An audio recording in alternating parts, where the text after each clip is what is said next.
Hello students, welcome to another video. आज के video में हम लोग डिस्कस करेंगे एजुकेशनल थ्योरीज को।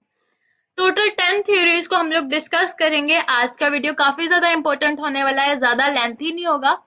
हर थ्योरी के बारे में मैं थोड़ा थोड़ा बताऊंगी और इस तरह बताऊंगी कि आपको समझ आ जाएगी।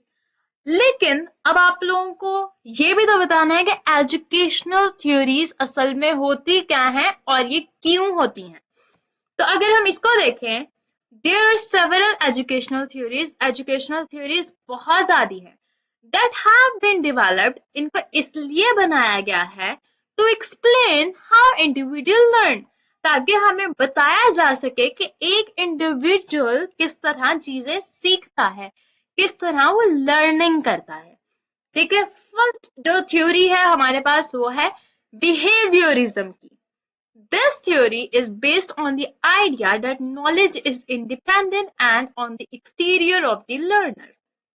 यहाँ पर बिहेवियरिज्म की जो थ्योरी है ये इस आइडिया पे बेस करती है कि जो नॉलेज है ये इंडिपेंडेंट है। ठीक है, ये किसी चीज पर बेस नहीं करती कि कोई हादसा होगा तब भी आपको नॉलेज आएगी, कुछ ऐसा होगा तभी आपको नॉलेज आएगी। नहीं, ये इंडिपेंडेंट है, ये किसी भी चीज से आ सकती है। Learning is achieved when the provider stimulate changes behaviour. और लर्निंग हम तब करते हैं जब हमारे बिहेवियर में थोड़ा चेंज आता है। फॉर एग्जाम्पल, कोई गरम चीज पड़ी है, हम उसको हाथ लगा लेते हैं, थोड़ी देर बाद हमें वो हाथ पे ऐसे जलन फील होती है। ये क्या हुआ? हमारा बिहेवियर चेंज हुआ। हम तो न्यूट्रल खड़े थे लेकिन हमारा जो बिहेवियर है वो हाइपर हो गया और उससे हमने लर्न किया कि जो चीज गर्म होती है उसको हाथ नहीं लगाना चाहिए। ये तो हमारे पास पहली थ्योरी होगी। सेकेंड थ्योरी हमारे पास है कॉग्निटिविज्म।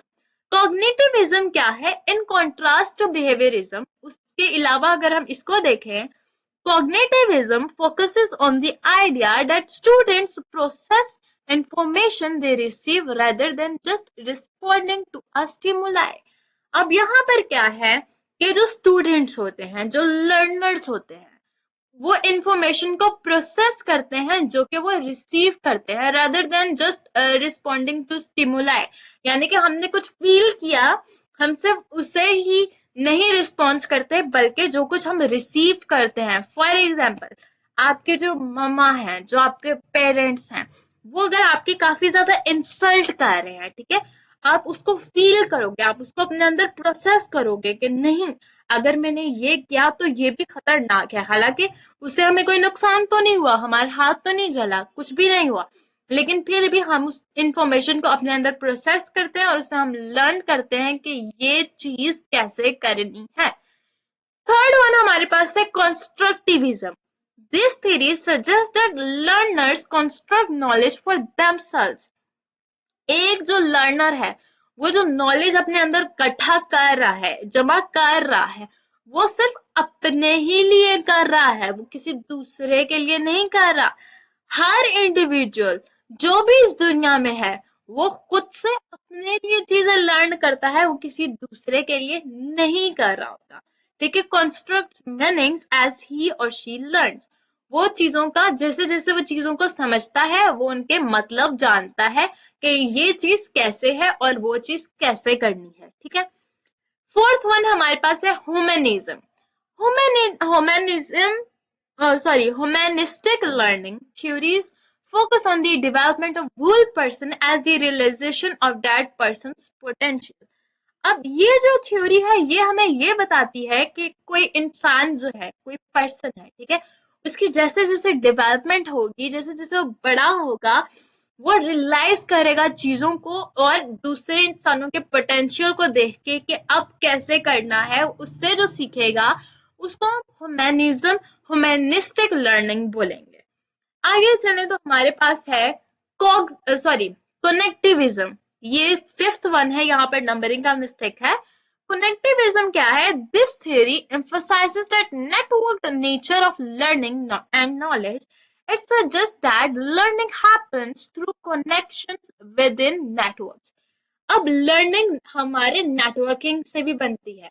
हम किस तरह के लोगों में बैठ रहे हैं, हम किससे क्या बात कर रहे हैं, ये सब कुछ जो है ये हम लोग इससे अगर हम आगे चलें तो हमारे पास नेक्स्ट जो है थ्योरी वो है ट्रांसफॉर्मेटिव लर्निंग। अब ये ट्रांसफॉर्मेटिव लर्निंग क्या है? This theory focuses on the process by which we transform our taken for granted frames of reference, meaning perspectives, habits of mind, mindset to make them more inclusive, discriminating, open, emotionally capable of change and reflecting. अब यहाँ पर क्या है, हम transformation से बहुत ज्यादा चीजें लर्न करते हैं। इसका मेन फोकस क्या है? On the process of which bye transformation. अच्छा, जैसे कि हम बड़े हो जाते हैं, कोई भी बच्चा जब बड़ा हो रहा होता है वो लर्न कर रहा होता है चीजों को। जैसे जैसे वो थोड़ा छोटा होता है सारे उससे बहुत ज्यादा प्यार करते हैं, लेकिन वो जैसे जैसे बड़ा होता है उसकी इंसल्ट भी होती है, उसको बहुत ज्यादा चीजें फेस भी करनी पड़ती है। तो ये क्या है, उसका माइंड सेट, उसके हैबिट्स, उसका सब कुछ क्या होता है, चेंज होता है। ये है ट्रांसफॉर्मेशन जो कि लोग उसके साथ कर रहे होते हैं, लोग चेंज हो रहे होते हैं और वो खुद भी काफी इससे चेंज होता है। ठीक है, एक ये भी लर्निंग है कि किस तरह उसने इस सोसाइटी में रहना है। नेक्स्ट हमारे पास है सोशल लर्निंग। अगर हम सोशल लर्निंग को देखें, this theory emphasises the importance of observing and modelling the behaviour, attitude and emotional reactions of other. अब ये जो थ्योरी है ना, ये हमें ये बताती है कि किस तरह दूसरे लोगों के बिहेवियर, एटीट्यूड्स, उनके इमोशनल रिएक्शंस हम पे किस तरह असर करते हैं और उनकी कितनी इंपॉर्टेंस है, हम उनसे कितना कुछ लर्न करते हैं। हमें किसी की कोई हैबिट अच्छी लगती है, हम खुद भी वैसे ही करने लग जाते हैं। ठीक है, तो ये क्या है, हम लर्न कर रहे हैं, हमें वो चीज अच्छी लगी, हमने अडॉप्ट कर ली। ये क्या है, ये लर्निंग है। आगे चले तो हमारे पास लास्ट 3 हैं। फर्स्ट हमारे पास है experiential learning. This theory describes learning as a process where knowledge is created through transformation of experience.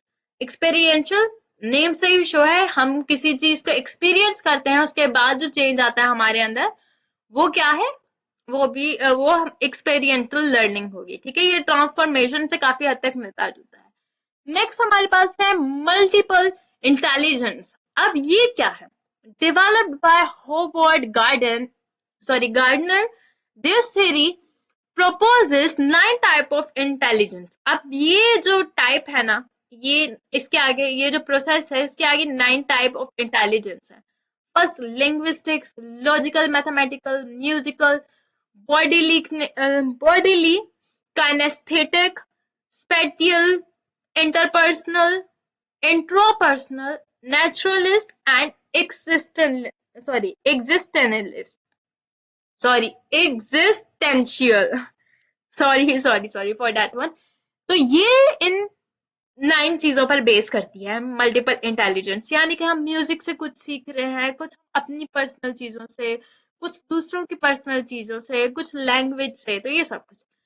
Last one हमारे पास है situated learning theory and community of practice. This theory suggests that learning is unintentional and situated within authentic activity, context and culture. ये क्या है, ये कहते हैं कि जो नॉलेज है ना, जो लर्निंग है वो एक ऑथेंटिक एक्टिविटी, कल्चर और कॉन्टेक्स्ट पर बेस करती है। हमारी जो सिचुएशन है, हम जो सी जगह पे हैं, वहां से जो कुछ सीख रहे हैं वो इसमें आता है। तो होप सो आप लोगों को ये सारी थ्योरीज समझ में आ गई होंगी। मिलते हैं नेक्स्ट वीडियो में। Thank you so much for watching this video. Channel को सब्सक्राइब कर दो, वीडियो को लाइक कर दो।